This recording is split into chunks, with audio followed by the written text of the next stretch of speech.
you for joining us in this new edition of France in Focus. I'm Nadia Charby, and this week we delve into the issue of employment. We're here in the northeast of Paris, where the Cité des Sciences et de l'Industrie Museum offers an entire area dedicated to helping people find work. But before we look into that in more detail, let's take a look at a few preconceptions regarding the French and their attitude to hard graft.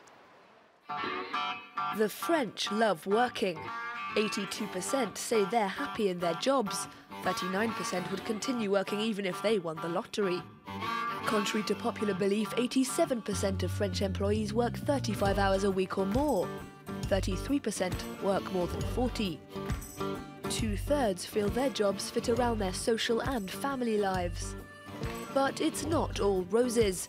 Night shifts, repetitive tasks and challenging environments mean that 37% say they suffer from physical pain, often or all of the time, because of their work. Another workplace problem, half of employees feel they have too much work to do a proper job of it. The outcome, 36% say they're burnt out. The survey also suggests that many would like to have more autonomy and flexibility.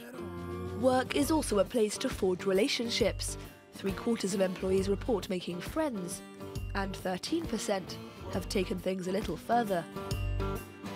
Well, we're here in the Cité des Métiers, or Career Hub, where advisors are on hand to guide visitors seeking practical information or wanting to explore career options. On offer are a wide range of workshops, online tutorials and one-to-one sessions, a precious resource considering that unemployment is currently at around 10% here in France.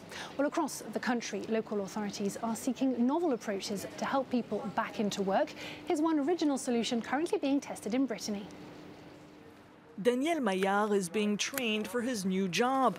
Roofer for several decades, he's now trimming hedges. For him, the job title isn't that important. What is that he's working again. It's a relief to work again after a year and a half of unemployment. People, even unemployed people, they look at you differently. Daniel Maillard got back on the job market due to zero unemployed, an initiative tested in the area where he lives. The idea, launched 6 years ago by an association that fights poverty, is to use unemployment benefits to create jobs and pay salaries. They recycle waste used by local companies, they also clean vehicles, organise workshops. No one would pay for these things because they don't generate money. But if those services cost very little, then some companies would pay for them, or they'd hire someone to do them. If they hire long-term job seekers, associations or small businesses get the funding from regional authorities and the state. Parliament approved the creation of a special fund to help finance the plan last year. Every year, 15 million euros are injected into the program. Each job costs about 20,000 euros. They help to secure schools. They're in charge of maintenance, clearing ponds, for example, and other tasks. The test will last 5 years. If results are conclusive, the project will continue and be extended to the whole country. Well, sometimes the tables are turned and employers are the ones left pulling out all the stops in the hopes of attracting and holding on to the best candidates. Think unlimited holidays, dirt cheap accommodation, or help finding a job for the applicant's partner. Too good to be true? Take a look. How can businesses attract the best candidates to apply for the jobs they advertise? Increasingly, it takes a bit of imagination. Neovia is a company specialising in animal nutrition. Its CEO is looking to hire 300 people over the next 5 years, but he's got a problem. The headquarters are located here in Vannes, in southern Brittany, far from any big cities. For many would-be candidates, that's a deal-breaker. We've missed out on big hiring opportunities. There were people who were working in Paris and who thought that coming to work for Neovia was a good idea. But they had wives who were either dentists or lawyers who wouldn't be able to move, and we just didn't know how to respond to that. But now he's found a solution, helping the spouses of his potential employees find work locally, with the help of a website that he produced in conjunction with a number of other companies. A similar challenge faced a high-tech materials company here in the Marne region of France. It hires dozens of people every year. In order to attract competent employees to a rather rural area, the CEO had an idea: to house them on site. Here we are in the dining room. It's one of the communal areas. On the first floor, employees have individual bedrooms, but they share bathrooms and a kitchen. It's not very expensive, so it enables us to get settled and get to know the area before we take the time to find our own place. At just 150 euros a month, the rent's unbeatable. Yeah, it definitely helped me make my choice. It's definitely a plus when you compare it to other employers. This employee perk is costing the business 60,000 euros a year, but it's worth it. If we used hiring agencies to find the 20 to 50 employees we need each year, we'd have to pay them. In order to recruit only the best, this human resources agency aspires to being the ideal employer. The company offers an advantage that's totally unique in France: unlimited holidays. Laurent Sebarac is in his trial period, but he's already taken 2 weeks holiday. It's really great. In less than a month, I'll be going on holiday with my family. In any other company, I wouldn't have been able to plan it so soon. More than half of French companies complain about hiring difficulties. It seems that getting inventive is the way forward. Well, just around the corner from the Cité des Métiers is this Library and Fab Lab workshop, a place where visitors can learn new skills or share tools such as this 3D printer. The co-working experience has flourished as a result of that other trend, slashing. It's become the international buzzword for a new generation of workers, and France isn't immune. Slashers use their skills to hold down multiple jobs, a balancing act that allows more independence and diversity, but above all, some extra earning power. In France, they call them slashers, people trying to keep 2 or more careers going simultaneously. Philippe works as a photographer a lot of the time. But he's found there's little money to be made in the industry these days. Today, photography brings in just enough to live on, if I was only doing that. So if I'm able to do something else at the same time, it would be a shame not to make the most of it.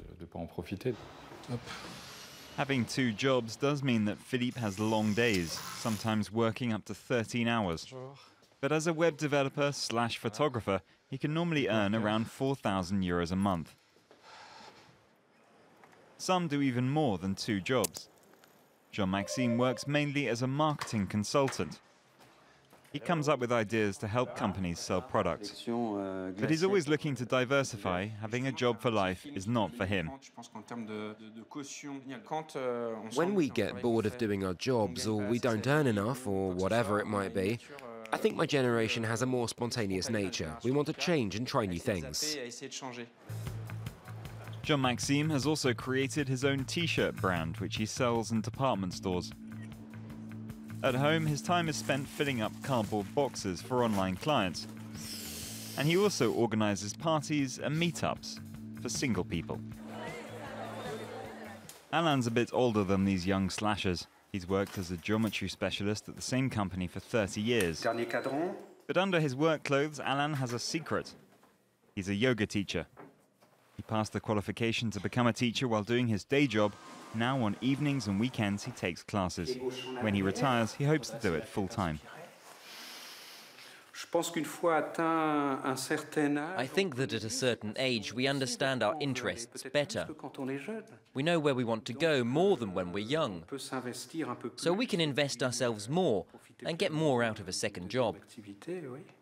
Making a better living and escaping the routine, that's the aim behind the slasher way of life, a concept already familiar in other countries that has taken its time to reach France. Well, from outside the incredible dome complex of the Géode, it's time for me to say goodbye. Thank you for watching. Stay tuned to France 24.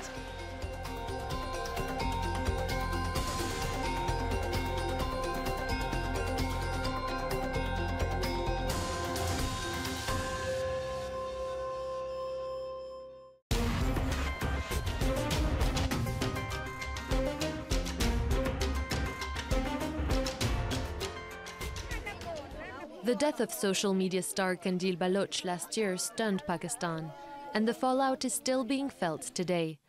Her brother confessed to strangling her in a so-called honor killing. At the time, many feminists spoke out in protest, only to receive online death threats in return. For Negat Dad, a lawyer specialized in digital rights, this was the trigger to start the country's very first cyber harassment hotline. I myself started burning out of hearing all these complaints, dealing with them, resolving the issues, talking to the platforms that how we can deal with the abuse that women are facing, how their lives are at risk. Since its debut in December 2016, the hotline has mostly dealt with cases of blackmail with nude photos, either real or photoshopped. But in this conservative, patriarchal society, for some women, just having an online presence can be dangerous. The Facebook profile picture is downloaded by someone, and that someone is using that picture to harass them that, oh, I know you belong to this family, and if I'm gonna tell your family that you are on internet, they can, maybe just end your education, or maybe they can, so there is a lot of threats coming from the families as well. In Pakistan, where women are frequently the target of honor killings, acid attacks, and abuse, online threats can easily translate into real-world danger. Iman experienced this firsthand after organizing a protest at her university to break the taboo around menstruation. She and her friends started receiving rape threats, and their personal details and photos were posted on several religiously conservative websites. So every time I used to sit in a car, I used to look around all the time. Okay, oh, there's a motorbike passing by me, or are they going to pull out their gun and shoot me? Because you don't know. In this country, you don't know what limits you've crossed. What are the limits? Because they kill you for everything, every little thing. She was one of those who pushed Negat to start the helpline, citing the difficulty of reaching out to family in such cases.